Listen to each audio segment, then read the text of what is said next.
Saya membaca buku terjemahannya kok malah lebih sulit dari baca aslinya. Saya membaca buku terjemahannya kok malah nggak paham ya. Yang dimaksud nih apa?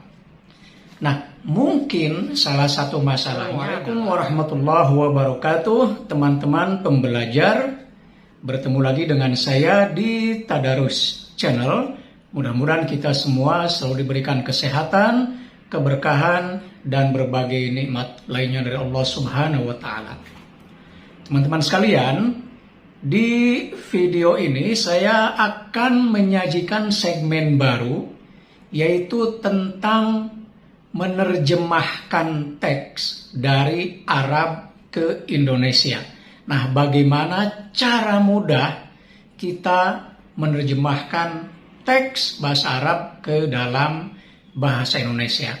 Silakan simak videonya berikut ini. Teman-teman pembelajar, untuk video pertama dari segmen menerjemahkan teks dari Arab ke Indonesia, saya akan memulai dengan pengantar tentang terjemah. Apa sih yang dimaksud dengan terjemah dan kemampuan apa yang harus dimiliki oleh si mutarjim. Ya. Pertama, kita mulai dari pengertian. Ya. Dalam berbagai buku tentang terjemah, ya, banyak sekali dijelaskan. Salah satunya saya kira yang sangat simpel adalah buku Dalilul Katib wal Mutarjim yang ditulis oleh almarhum Pak Mansur, dosen pendidikan bahasa Arab di UIN Syarif Hidayatullah Jakarta. Nah, arti dari tarjamah secara harfiah adalah at-tafsir atau an-naqlu atau al-bayan. Jadi kalau kita menerjemahkan berarti kita menafsirkan atau kita mentransfer atau kita menjelaskan. Jadi kalau kita menerjemahkan sesuatu berarti kita menjelaskan sesuatu itu atau menafsirkan sesuatu itu. Maka tentu saja ketika kita menerjemahkan, redaksi dari si penerjemah bisa berbeda. Misalnya bisa lebih panjang gitu ya. Karena apa? Karena tadi menafsirkan gitu ya. Nah, makna atau definisi secara istilahan atau secara terminologis juga cukup banyak diberikan oleh para ahli tarjamah. Nah, salah satu yang saya kira sangat mudah untuk kita fahami adalah bahwa yang dimaksud dengan tarjamah itu adalah nakrul ma'ani minar lughah al-mutarjam minha ila nafsil ma'ani fil lughah al-mutarjam ilaiha. Jadi yang dimaksud dengan tarjamah itu adalah nakrul ma'ani, memindahkan makna. Ya. Jadi yang dipindahkan itu maknanya, isinya. Ya. Jadi bukan kata per katanya, tapi makna yang ada di dalam kata itu. Atau kalau dalam kalimat, ya makna yang ada di dalam kalimat itu. Gitu ya. Yang dipindahkannya adalah maknanya, ya. Bukan kata-katanya. Gitu ya. Kalau kata-katanya mungkin hanya sekedar persamaan saja nanti ketemunya ya. Jadi naklul ma'ani, memindahkan maknanya. Minal lughah al-mutarjam minha. Al-mutarjam minha ini adalah bahasa aslinya, bahasa yang mau kita terjemahkan. Misalnya yang sekarang yang saya mau sampaikan adalah bahasa Arab. Nah, karena saya akan belajar tentang menerjemahkan dari Arab ke Indonesia, maka al-lughah al-mutarjam minha-nya adalah bahasa Arab. Ya. Ila nafsil ma'ani, tadi kan naklul ma'ani, ila nafsil ma'ani, kepada maknanya yang sama. Jadi kata-katanya boleh berbeda, struktur kalimatnya boleh berbeda, tapi maknanya huwa. Tapi maknanya dia juga sama. Maka ila nafsil ma'ani, ya, kepada makna yang sama. Gitu ya. Jadi ini misalnya bahasa Arabnya seperti ini. Kita pindahkan ke bahasa Indonesia, kita terjemahkan. Struktur, kata, kalimat tentu saja berbeda ya. Tapi maknanya itu nanti sama. Nah itulah berarti kita bisa menerjemahkan. Itu ya.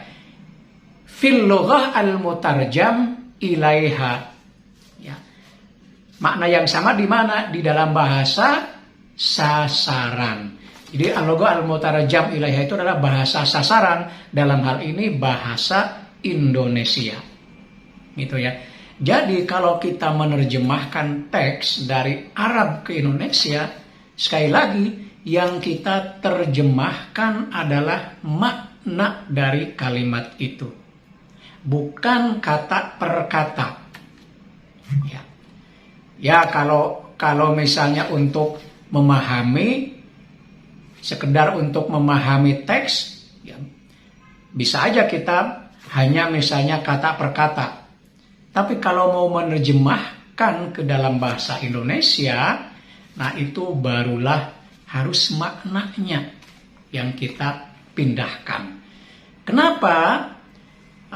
Ya karena supaya si penutur bahasa sasaran itu paham ya, ketika makna itu diterjemahkan. Misalnya ketika struktur Arab kita pindahkan ke struktur Indonesia, maka orang Indonesia yang membacanya itu akan paham. Maka tugas mutarjim ya, ini berbeda dengan al-qari, pembaca. Ya. Kalau al-qari ya berdasarkan dengan kemampuan membaca, cukup al-fahmu, cukup untuk memahami.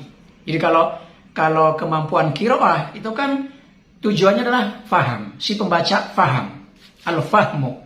Tapi kalau al-mutarjim, termasuk nanti al-katib, menulis gitu ya, selain al-fahmu juga al-ifham, memahamkan orang lain.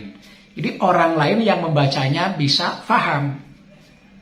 Jadi kalau kita menerjemahkan teks dari Arab ke Indonesia, tentu kita harus faham dulu teksnya, itu sudah pasti.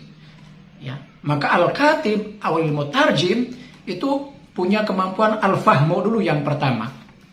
Nah, tidak selesai sampai di situ, al-mutarjim atau al-katib ada tugas berikutnya, al-ifham, memahamkan para pembaca, sehingga ketika si pembaca atau para pembaca membaca terjemahan kita, mereka paham. Karena ada cukup banyak kasus ya ini seringkali juga terjadi. Ya bukan hanya dari Arab Indonesia, dari semua bahasa, dari Inggris ke Indonesia atau dari Prancis ke Indonesia.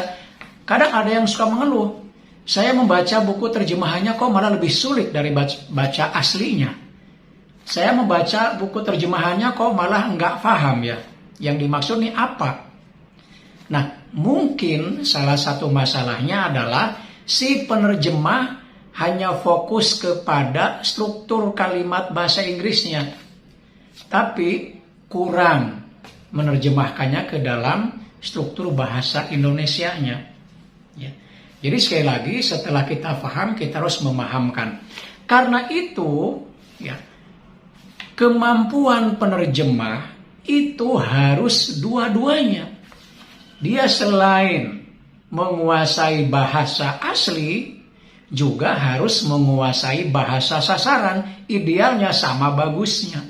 Jadi kalau mutarjim dari Arab ke Indonesia, mutarjim itu harus menguasai bahasa Arab dengan baik, menguasai bahasa Indonesia dengan baik, dengan segala macam struktur kalimat, ya, dan berbagai hal-hal yang lainnya tentang kalimat-kalimat terkait. Ya, kebiasaan-kebiasaan berbahasa, ungkapan-ungkapan yang digunakan, karena seringkali berbeda ya. Misalnya begini, saya berikan contoh saja. Dalam bahasa Arab, ada istilah yang ketika digunakan dalam bahasa Indonesia itu malah terbalik. Ya. Misalnya kan kita sering mendengar kalau di bahasa Arab itu istilah lailan wa naharon. Ya. Lailan wa naharon. Malam dan siang. Nah dalam bahasa Indonesia yang lebih populer itu siang dan malam, bukan malam dan siang. Ya kan, siang malam orang bekerja, siang malam dia bekerja, siang malam dia berusaha. bukan malam siang. Tapi dalam bahasa Arabnya lailan wa nahara. Nah, meskipun nanti dalam bahasa Arabnya lailan wa nahara, maka sebaiknya ketika menerjemahkan ke Indonesia siang dan malam. Tidak perlu malam dan siang. Kenapa? Karena yang populer dalam bahasa Indonesia adalah siang dan malam. Ada lagi nih, misalnya zahaban wa iyaban. Zahaban wa iyaban. Zahaban wa iyaban. Ya. Zahaban pergi, wa iyaban kembali. Pergi kembali. Pergi pulang. Nah, dalam bahasa Indonesia ternyata yang sering digunakan itu kebalikan. Pulang pergi.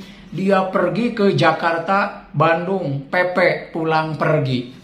Jadi kebiasaan orang Indonesia itu pulang pergi. Meskipun memang kalau kita ungkap ini agak aneh, tapi itulah yang memang sudah menjadi bahasa Indonesia. Ya karena itu memang kita ketika menerjemahkan ke dalam bahasa Indonesia ya mau tidak mau ngikutin struktur bahasa Indonesia, pulang pergi, tidak pergi pulang. Maka kalau kita tulis misalnya dia pergi ke Jakarta Bandung pergi pulang, jadi terasa agak aneh ya. Atau di sana sini, huna wa hunaka. Kalau bahasa Arab huna wa hunaka, di sini dan di sana. Tapi dalam struktur bahasa Indonesia yang populer, dalam bahasa Indonesia yang terpopuler adalah di sana sini. Kertas-kertas bertebaran di sana sini. Atau sampah-sampah bertebaran di sana sini. Ya itulah beberapa ungkapan. Ini hanya salah satu contoh. Maksud saya adalah bahwa ketika kita menerjemahkan teks dari bahasa asli ke bahasa sasaran, dalam hari ini Arab ke Indonesia, maka strukturnya harus mengikuti bahasa sasaran.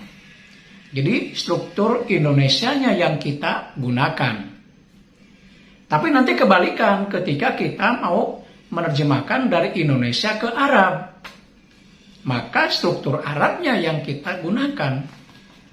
Jangan sampai kita membaca struktur Arab tapi terasa struktur Indonesia.